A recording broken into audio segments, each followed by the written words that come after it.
শিলগোহানি থানা সভা মহোৎসৱ এক বিশাল আয়োজনেৰে আৰম্ভ হ'বলৈ গৈ আছে। আমি জানো যে শিলগোহানি থানা সভা বুলিলে ইয়াৰ কৃষক তথা যুৱ চামৰ গা মন পিৰপিৰাই যায়। আমি সকলোৱে এই ভোগালী উৎসৱ বিহুটি সমূহীয়াভাৱে শিলগোহানিত ইমান বছৰে পালন কৰি আহিছোঁ। তাৰে প্ৰত্যক্ষ স্বৰূপ আমাৰ 14 তাৰিখে এই সভাখন উদ্বোধন কৰিব অসমৰ মাননীয় কেবিনেট মন্ত্ৰী চন্দ্ৰমোহন পাটোৱাৰীদেৱে, আৰু তেখেতৰ লগত মুখ্য অতিথিৰ আসনত থাকিব ফণীভূষণ চৌধুৰী আৰু আমন্ত্ৰিত অতিথি সীমান্ত শেখৰ।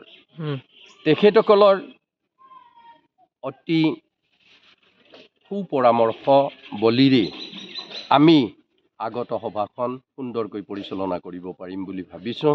যিখন সভাত এই 5 দিনীয়া কাৰ্যসূচীত বিভিন্ন শিতানত বিভিন্ন খেল প্ৰতিযোগিতা আদিত সকলোৰে আমি সহায় সহযোগিতা কামনা কৰিছোঁ।